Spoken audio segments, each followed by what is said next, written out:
त्यो भोक अलिअलि कसैलाई गाली गर्न पाए नि शान्त हुने खालको भोक लाग्छ क्या त्यो दिन, द्वादशीका दिन। त्यसरी होइन, पकाउने भोजन गराउने। यहाँ अम्बरीश राजा उनका घर काम गर्नेको कमी थियो, बिचरा आफैले पकाएर ब्राह्मणहरूलाई भोजन गराउँथे। अब यस्ता राजाहरू पकाएर भोजन गराउने, अनि हामी बाआमाका राजा, मेरो राजा भन्नेवाला राजा, हामी चाहिँ बाआमाका मात्र राजा। यी पुरै भारतवर्षका राजा थिए, यिनले आफैले पकाएर खुवाउँथे। हामी बाआमाका राजा अलि सानो भइन्जेल, अलि हुर्के पछाडि श्रीमतीका राजा, अरूले त कसले राजा भन्ने र। अनि हामी ओछ्यानमै खाना ल्याइदिनु पर्ने व्रतका भोलिपल्ट। व्रतको सफलता प्रसाद वितरण पश्चात हुन्छ। प्रसाद वितरण गर्नु पर्यो, प्रसाद खुवाउनु पर्यो सबैलाई। यस प्रकार अम्बरीशले सबैलाई भोजन ग्रहण गराए पश्चात जसै व्रत पारण गर्नलाई भनेर, व्रतको पारायण कतिखेर गर्नु पर्यो? द्वादशीका दिन सूर्य उदयको 2 घडीभित्र। अब व्रत पारण गर्नलाई चरणामृत लिन लागेका हाम्रा महर्षि टुप्लुक्क त्यहाँ पुग्नुभयो दुर्वासा। अब उहाँको पनि चाल चलन बडो गजबको छ। शिवजीका अवतार, शिवजीको जब शिवजीलाई ब्रह्माले सृष्टि गर्न भन्नुभयो, शिवजीले गरेका सबैभन्दा ढङ्गका र सबैभन्दा गतिला सृष्टि के थियो त भन्दा सर्प, बिच्छी, अजिङ्गर, गाँजा, भाङ, धतुरो, यी चाहिँ उच्च कोटिका गतिला श्रेणीका सृष्टिहरू हुन्। भनेपछि त्यहाँभन्दा तलतिर के सृष्टि भयो होला नि? भूत, प्रेत, मसान, पिचास, के नाना भाँतीका गण। अनि बिचारा शिवजीले त्यस्तालाई पनि आश्रय दिनुभएको। अहिलेका महान दार्शनिकहरूले बिचारा शिवजीलाई भूतनाथलाई भूतै बनाइदिएछन्। अहिले अलिकता धार्मिक देखिन इच्छा लाग्ने मान्छेहरूलाई इष्टदेव शिवजी बनाउन मन लाग्छ। जसो जसो गरेर नाम बेच्दै नि हुने आजकल शिवजीको। बिहानैदेखि गाँजा खाएर बस्छ गोजडी, ए गोजडी भनौँ नि, थट स्वामीजी तपाईँले नि त्यस्तो भन्ने? अन्त शिवजीको भक्तहरूलाई, शिवजीको भक्त, शिवजीको स्तोत्र कुनै भन्न भनेदेखि छैन। 2 थोक भन्न आउँछ त्यसलाई। मान्छे देख्दै पछि हाता चिलिम यसरी यहाँ च्यापेर मासतिर फर्काएर जय शम्भो भन्न आउँछ एउटा। अर्को कथम कथा चाहिँ त्यहाँबाट अलि अगाडि बढेर भनिहाल्यो भने ओम नमः शिवायसम्म आउँछ। त्यहाँबाट मासतिर त शिवजी शिवजी जहाँसुकै जाउन्। सोझो साझो हुनु नि बडो गाह्रो छ क्या। बिचरा हाम्रो शिवजी बडो सोझो, सहिष्णु। अलिकता अब शिवजीका सम्बन्धमा प्रसङ्ग आउँदा उहाँ कुञ्चैले घन्टी चोर्न भनेर शिवलिङ्गमाथि चढेको, शिवजीले हेर त्यो बिचरा बेलपत्र चढाउनलाई त यत्रो कृपा आशीर्वाद गरेको छु, यो त आफैले म माथि चढाइरहेको छ, यसलाई त के दिनुपर्छ भनेर सबै थोक लुटाइदिनु हुन्थ्यो अरे। त्यस्तो देखेर सबले बिचरा शिवजीको नामै बदनाम गरिदिइसके, नामै बेचेर खाने भयो शिवजीको पनि। उखान बनाउनु पर्यो भने शिवजीका नाममा बनाउँछन्। धेरैवटा उखान बिचरा शिवजीका नाममा बनाएका छन्। आफै त महादेव, कसले त्यसलाई बर्रे। बिचरा शिवजीलाई खाँचो थियो शिवजीका नाममा। धन देखेपछि महादेवका 3 नेत्र अरे। बिचरा शिवजीलाई धनको कमी छ, एउटा धनको कमी छ। अर्को बिचरा ती धन भएर नि के गर्ने शिवजीले? के का लागि चाहियो? आत्माराम हुनुहुन्छ। जसो जसो गरेर बिचरा शिवजीलाई, त्यो भएर आजकल आध्यात्मिक देखिने फेसनमा माध्यम चाहिँ शिवजीलाई बनाएका छन् सबले। शिवजीका नामै बेचेर त्यस्तो खान इच्छा गर्नेले कालकुट सालकुट सबै खाइदिएदेखि पृथ्वीलाई पनि धरती माताको नि उद्धार हुन्थ्यो, भार कम हुन्थ्यो पृथ्वीलाई।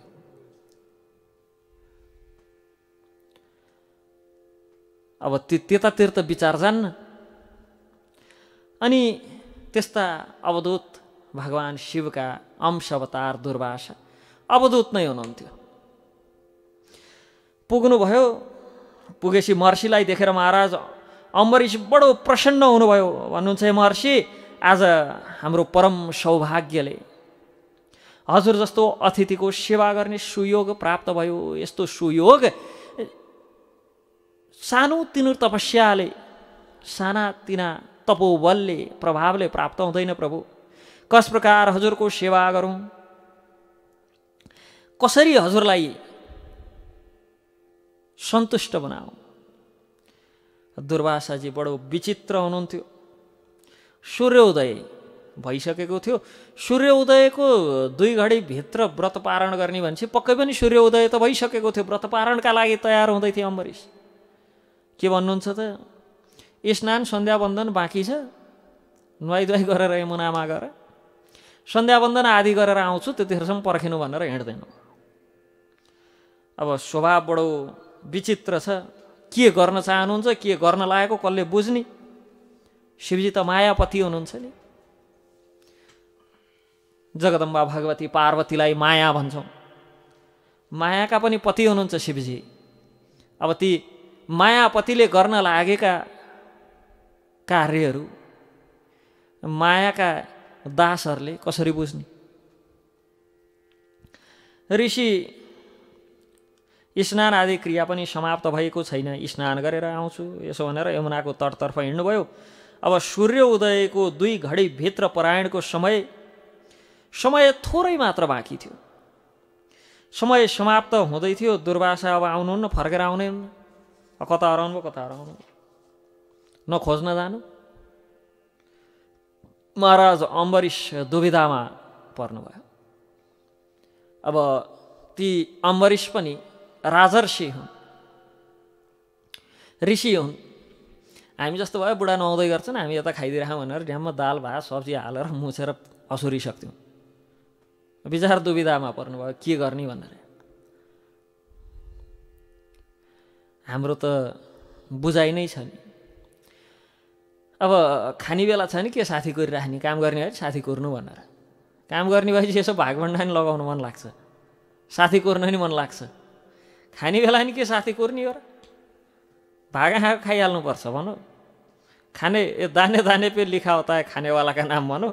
यी दानामा मेरो नाम रहेछ भनौँ, बसेर दिन लाग्यो। यहाँ महाराज अम्बरीश दुविधामा पर्नुभयो।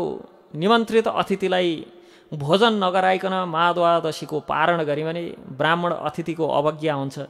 ऋषि असन्तुष्ट भएर अभिशाप पनि दिन सक्छन्। श्राप नै दिएनन् भने पनि धर्मको मर्यादा टुट्छ, धर्मको मर्यादा तोडिन्छ, लौकिक सदाचारको उल्लङ्घन हुन्छ।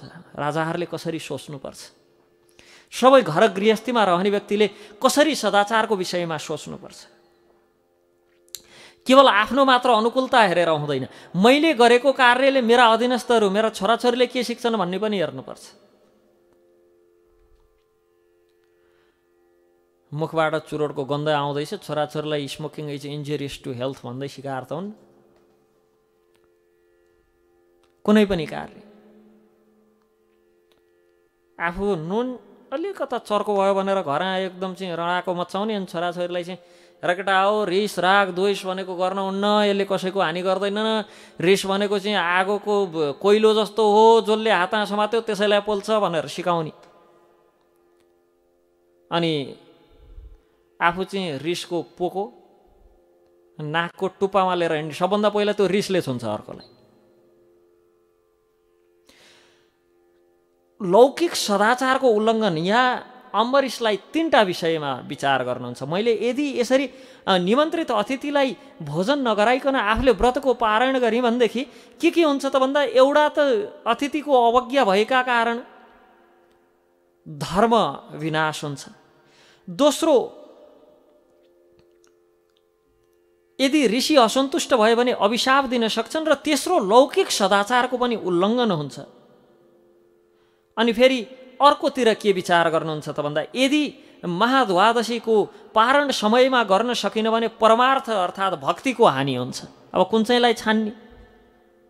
धर्मको तत्त्व बुझेका ब्राह्मणहरूसँग परामर्श गरेर महाद्वादशीको पारण निर्दिष्ट समयभित्र एक थोपो भगवानको चरणामृत ग्रहण गर्नुभयो। किनभने व्रतको दिन निर्जल उपवास गरेका कारण अर्को दिन केवल चरणामृत पान गर्नाले पारण हुन्छ र केवल भगवानको चरणामृत थोपो मात्र, चरणामृत भनेर फेरि एकादशीका दिन पनि चरणामृत चाहिँ खाँदा हुन्छ अरे भनेर, एकादशीका दिन पनि आचमन गर्न चाहिँ मिल्छ अरे भनेर अरू दिन सानो त्यो चम्चीले गर्ने आचमन त्यो दिन गिलासले हालेर गर्ने होइन, चरणामृत त खान हुन्छ अरे भनेर त्यो दिन गिलासमा लिएर खाने, थोपा मात्र।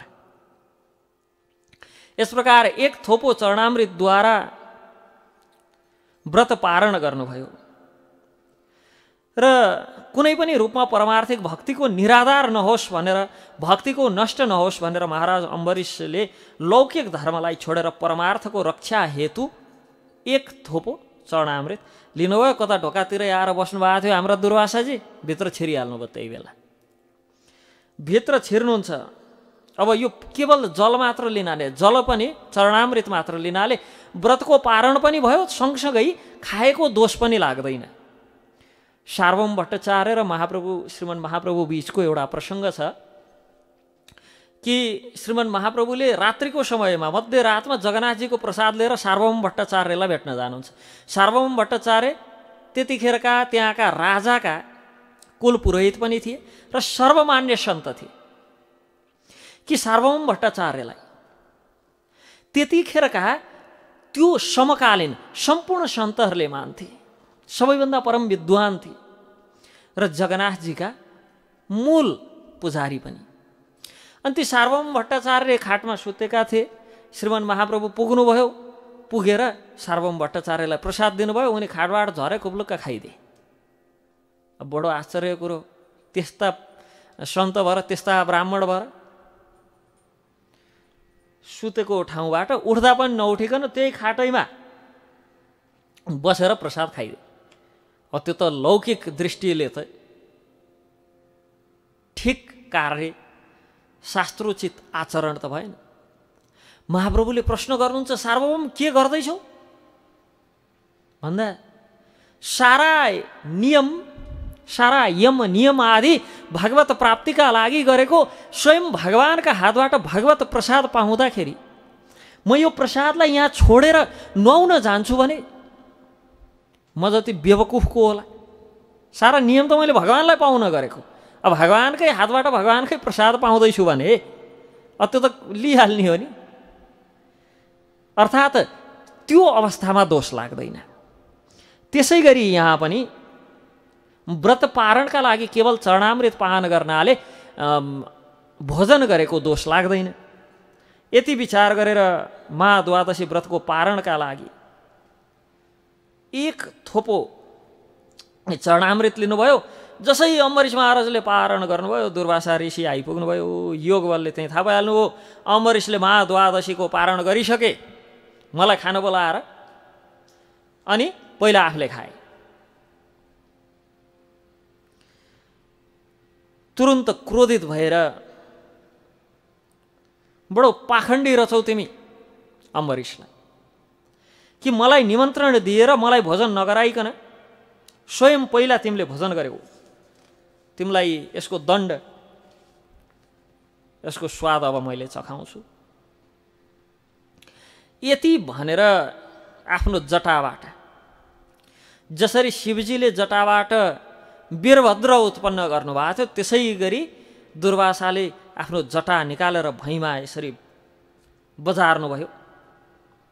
जटाबाट एकदम देदीप्यमान शरीर भएकी अग्नि प्रज्वलित अग्नि समान कान्ति भएकी राक्षसी प्रकट भई, कृत्य राक्षसी प्रकट भएर महाराज अम्बरीशलाई जलाउनका लागि बडो तेजले महाराज अम्बरीशतर्फ अग्रसर भए।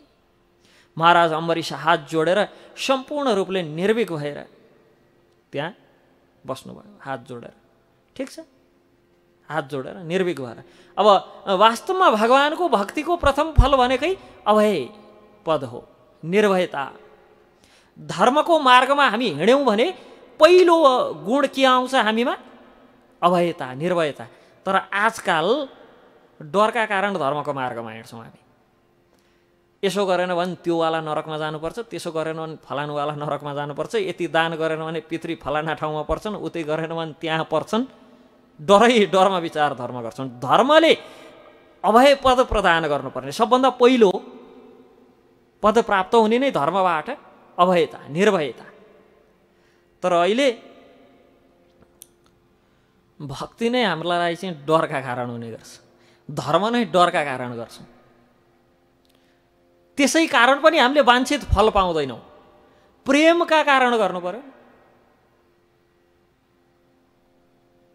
हामीलाई कसैप्रति स्वाभाविक एकदम भौतिक उदाहरण हो, कुनै केटालाई कुनै केटीप्रति प्रेम भयो भने टाउकामा बन्दुक राखेर चाहिँ घरमा लिएर आउने कि फकाइ फुलाइ गरेर लिएर आउने। तर्साएर त आइहाल्यो भने पनि मन कहाँ त्यहाँ घर हुन्छ र, मौका पाए बेला रोप्देर भाग्छन्। त्यो त फकाइ फुलाइ गरेर पो ल्याउने हो त। त्यस्तै गरी धर्मको मार्गमा पनि प्रेमपूर्वक चल्ने हो, डरपूर्वक होइन। डरपूर्वक लागेको त मार्गमा विचलन आइहाल्छ नि। यसकारण सबभन्दा पहिले भगवत शरण हुना साथ, धर्मको शरणमा पर्न साथ पहिलो पद प्राप्त हुन्छ अभयता। निर्भय भएर निर्भीक भएर त्यहाँ खडा हुनुभयो भगवानका शरणागत भक्त भएका कारण। त्यो शरणागतिको पहिलो फल नै अभयता हो।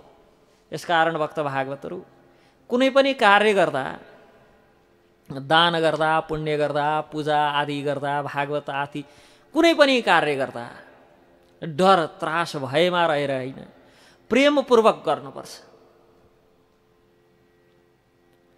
डरका कारण, लोभका कारण, मत्सर्यका कारण धर्म कहाँ हुन्छ? धर्मले त डर, लोभ, मत्सर्य, मोह आदि सबै हटाउने पो हो त। यस प्रकार निर्भीक भएर त्यहाँ खडा हुनुहुन्थ्यो। त्यही समय शरणागत भक्तवत्सल भगवानका महाप्रभावशाली चक्र श्री सुदर्शन भक्त रक्षाका लागि क्षणभरमा प्रकट हुनुभयो र कृत्य राक्षसीलाई जलाएर भस्म गरिदिनु भयो। दुर्वासा ऋषितर्फ अग्रसर हुनुभयो।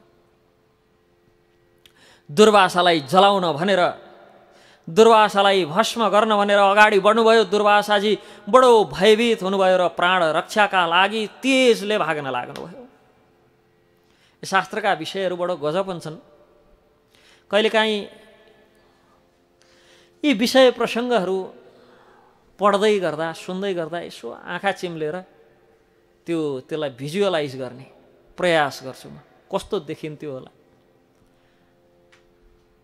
दुर्वासा अगाडि अगाडि दौडिनु भयो, पछाडि पछाडि चक्रले लखेड्दैछन्। एक दिन दुई दिन हो र वर्षभरि हुन्छ यो लीला। कस्तो देखिन्थ्यो होला। दुर्वासा त्रैलोकी दौडिनुहुन्छ, तीनै लोक। भाग्नका लागि गुफा, कुना, कन्दरा काहीँ छोड्नुहुन्न, समुद्र मुनि छिर्नुहुन्छ। त्यसको तेज शान्त हुन्छ कि सुदर्शनको भनेर। सुदर्शन चक्र यस्तो तेजले आउँदै हुनुहुन्थ्यो, भाग्दै भाग्दै इन्द्र आदिको लोकमा पुग्नुहुन्छ। बिचारा इन्द्रले दुर्वासालाई देख्न साथ दुई हात जोडेर, महर्षि हजुरका कारण स्वर्ग लोक पनि भस्म हुन सक्छ, त्यो सुदर्शनको तेज थेक्न सक्ने, थाम्न सक्ने यहाँ कोही छैन। यसकारण ब्रह्माजीको समीपमा जानुस्। हामी जस्ता भए भए त उपाय नै थिएन। अब ती विचार दौडेर सबैतिर पुग्न सक्ने भए भएर उपाय चाहिँ थियो। कमसेकम मान्छेलाई डुब्दै गरेकोलाई तिनको पनि सहारा हुन्छ भन्छ। त्यही हाम्रो त त्यही तिनको पनि छैन सहारा।